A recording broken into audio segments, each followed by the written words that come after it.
नमस्कार, आप सभी का स्वागत है हमारे यूट्यूब चैनल नीलम प्रियांशी संस्कृत क्लासेस में। आइए आज हम आप सभी को माहेश्वर सूत्र के बारे में बताते हैं कि कैसे पढ़ा जाता है, इसमें क्या क्या है। तो यह है माहेश्वर सूत्र, इसे पाणिनि सूत्र भी कहा जाता है।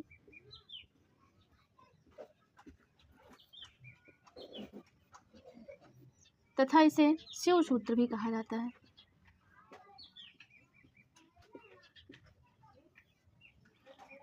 तो आप देख सकते हैं कि इसको कई नामों से जाना जाता है, माहेश्वर सूत्र, पाणिनि सूत्र और शिव सूत्र। आइए इसको देखिए, सबसे बड़ी समस्या ये होती है कि लोग माहेश्वर सूत्र को पढ़ नहीं पाते कि पढ़ा कैसे जाता है। तो आइए पढ़ के आपको भी सिखाते हैं कैसे पढ़ा जाता है। चाहे इसको अलग अलग पढ़िए, चाहे साथ मिला के पढ़िए, दोनों हिसाब से पढ़ा जाता है। अ ई उड़ रिल रिक ए ओंग ए औच ह या व र ट ल ड़ या मा अंग ड न म झ भ य घ ढ ध स ज ब ग ड द स ख फ छ ठ थ च ट त व क प य स स श र ह ल। एक तरीका ये हुआ। एक तरीका और है, अयुड़ रिलिक एउंग अयोच हैवरट लड़ यमंगणम झभय घड़धस जब गड़दस खफ छठत चटतो कपय सससर हल। अब देखिए, यहाँ पर एक समस्या ये होती है कि ये वाला सूत्र बहुत लंबा पड़ता है, लोग पढ़ नहीं पाते कितने अक्षर लेने। तो पहले आप देखिए, पहले 2 अक्षर लीजिए, फिर 3 अक्षर लीजिए, फिर 4 अक्षर लीजिए। पहले आप खप कहिए, फिर छठत कहिए, फिर चटतो कहिए। आसानी से आप पढ़ पाएंगे। आइए फिर से एक बार हमारे साथ भी पढ़िए।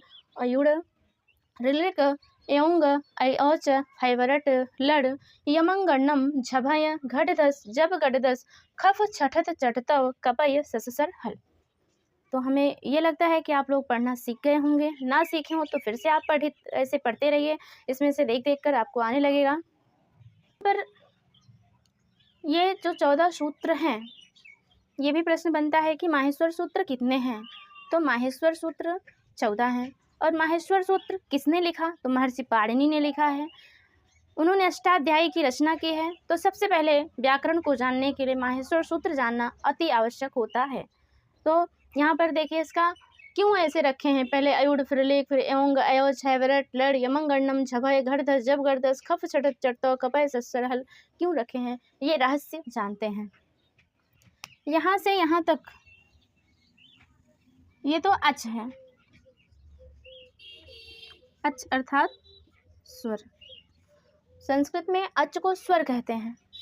अगर अच प्रत्याहार के अंतर्गत, वैसे इसमें से 42 प्रत्याहार बनते हैं, 42 प्रत्याहार बनते हैं। किस तरह से बनते हैं 42 प्रत्याहार? अब मान लीजिए ये अच प्रत्याहार है, अच प्रत्याहार है, तो आपको ये देखना है कि ये जो लास्ट वाला है, ये तो किसी का लास्ट वाला ही होगा। ये जो हलंत शब्द है चा, ये किसी का लास्ट का ही होगा। लेकिन ये आ, ये कहीं से भी हो सकता है। अच हुआ, यड़ हुआ, इक हुआ, इस तरह से। अच प्रत्याहार में कौन कौन से वर्ड आएंगे तो हम पहले देख लेते हैं। अच में आएगा, एक चीज़ और देखना है कि जहाँ ये ढूंढना है आपको कि ये लास्ट वाला कहाँ, कहीं लास्ट में है और ये पहले वाला कहाँ है। तो वहाँ से वहाँ तक के सूत्र तक जाना है, और वहाँ से पहले इस वाले वर्ड से लेकर इस वाले वर्ड तक के वर्डों तक जाना है, सूत्रों तक जाना है। लेकिन उसमें जो ये हलंत वाले होंगे, इत संज्ञा वाले, इसको जो है नहीं लेना है। और इस वर्ड के पहले वर्ड तक ही रहेंगे प्रत्याहार में, जैसे आ ई उ री री ए ओ ऐ ओ, इतने आएंगे अच प्रत्याहार में। अच प्रत्याहार में इतने वर्ड आते हैं। तो अच का मतलब ये स्वर, यहाँ से यहाँ तक स्वर रखा है पाणिनि ने।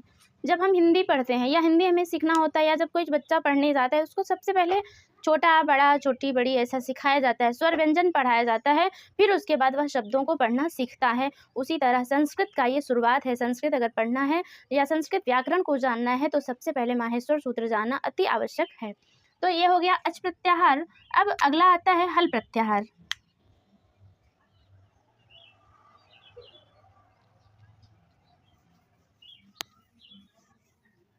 हल प्रत्याहार,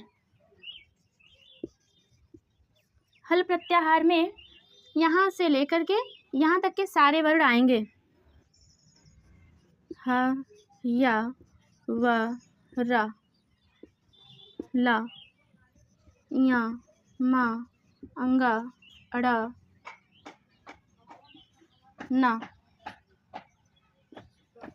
झ भ घ ढ ध ज ब ग ड द ख ह छ ठ थ च ट त क प स स ह। इतने वर्ड जो है हल व्यंजन के अंतर्गत आते हैं। आपने समझ लिया कि स्वर अच का मतलब स्वर, हल का मतलब व्यंजन।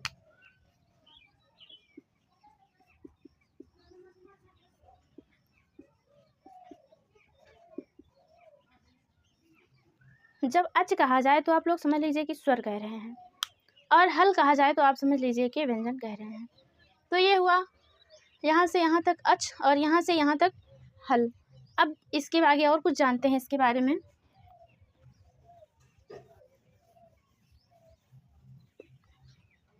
महर्षि पाणिनि ने यहाँ तक तो स्वर को रखा, उसके बाद यहाँ क्या रखा है, ये हा को छोड़कर, हा 2 बार आया है, हा को छोड़कर या व र ला, ये अंतस्थ वर्ण है। अंतस्थ वर्ण पूछा जाता है किसी भी एग्जाम में कि अंतस्थ वर्ण कौन कौन से हैं। 4 ऑप्शन दे दिए जाते हैं, उसमें से एक ऑप्शन में रहता है या व र ला, तो ये अंतस्थ वर्ण है। उसके बाद महर्षि पाणिनि ने क्या किया है, ये या मा अंगा अड़ा न मा, या अंगा अड़ा न मा, ये लास्ट का तो मान लीजिए छोड़ दीजिए, ये तो प्रत्याहार बनाने के लिए है। पर या मा अंगा अड़ा न मा 5 वर्ग होते हैं। वर्ग का मतलब का वर्ग, का वर्ग, चा वर्ग, टा वर्ग, ता वर्ग, ता वर्ग, पा वर्ग। का वर्ग में क ख ग घ अंगा। चा वर्ग में च छ ज झ या। टा वर्ग में ट ठ ड ढ ड़। ता वर्ग में ता था द ध न। पा वर्ग में प फ ब भ म।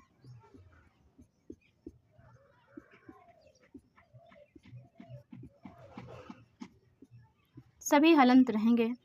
यहाँ ये देखना है कि महर्षि पाणिनि ने सबसे पहले स्वर को रखा, स्वर के बाद अंतस्थ वर्णों को रखा, अंतस्थ वर्ण के बाद सभी वर्गों के अर्थात 5 वर्गों के 5वें वर्ण को, 5 वर्गों के 5वें वर्ण को रखा। यहाँ पर 5 वर्गों का 5वां वर्ण या मा अंगड़ न मा, 5 वर्गों के 5वां वर्ण यहाँ पर रखे हैं। उसके बाद फिर महर्षि पाणिनि ने क्या किया है, झ भ घ ढ ध, क्या किया है कि 5 वर्गों का चौथा वर्ग, 5 वर्गों का चौथा वर्ण रखा है,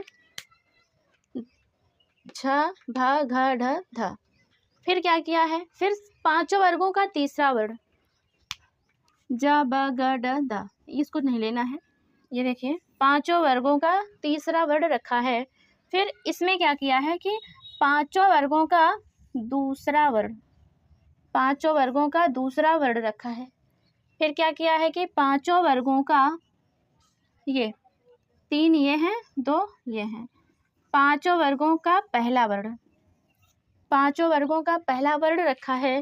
फिर उसके बाद अंतस्थ तो हो गया था, फिर उसके बाद स स स ह, स स स ह, ये ऊष्म वर्ण कहे जाते हैं। ऊष्म वर्ण, ये ऊष्म वर्ण कहे जाते हैं। तो अब आपको पता हो गया कि अच क्या है, हल क्या है। अच अर्थात स्वर, हल अर्थात व्यंजन, अंतस्थ वर्ण क्या है, या व र ल। ऊष्म वर्ण क्या है? स स स ह। और पांचों वर्गों का पांचवा वर्ण देख लिया, पांचों वर्गों का चौथा वर्ण देख लिया, पांचों वर्गों का तीसरा वर्ण देख लिया आप सबने, और पांचों वर्गों का दूसरा तथा पहला वर्ण देख लिया। एक प्रश्न पूछता है कि स्पर्श व्यंजन किसे कहते हैं? स्पर्श व्यंजन, स्पर्श व्यंजन किसे कहते हैं और उसकी संख्या कितनी है? तो स्पर्श व्यंजन की संख्या 25 है। यही है आपके स्पर्श व्यंजन।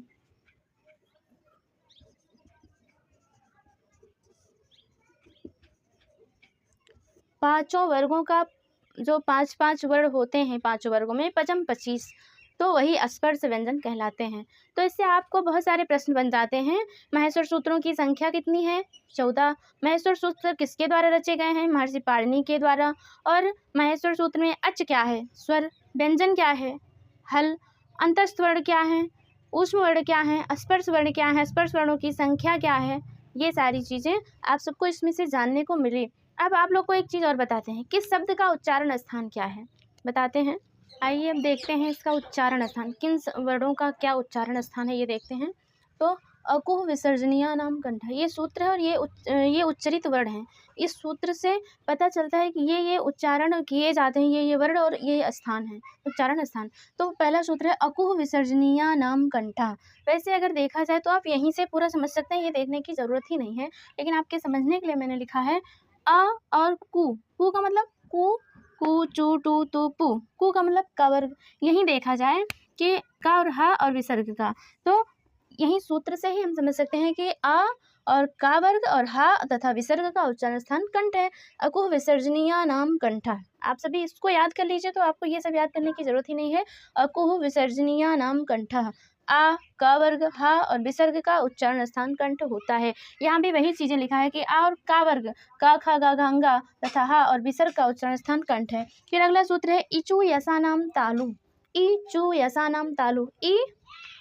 ई का चू मतलब च वर्ग, या का और सा का उच्चारण स्थान तालु होता है। यही चीज़ें यहाँ भी लिखी गई हैं। या और चा वर्ग और या और ई चा वर्ग और या और सा का उच्चारण स्थान तालु है। अगला सूत्र है ऋतु रसाणाम मूर्धा। री का टू अर्थात टा वर्ग, रा का और ये सा का उच्चारण स्थान मूर्धा होता है। यहाँ भी देख लीजिए री टा वर्ग और रा और ये सा उच्चारण स्थान मूर्धा है। फिर अगला सूत्र है रे तू लसानाम दंतः, रे तू लसानाम दंतः। री का तू अर्थात ता वर्ग का, ला का और सा का उच्चारण स्थान दंत होता है। रे ता वर्ग ला और सा का उच्चारण स्थान दंत होता है। उपु पद्मानीया नाम ओष्ठव, उ तथा पु अर्थात पा वर्ग और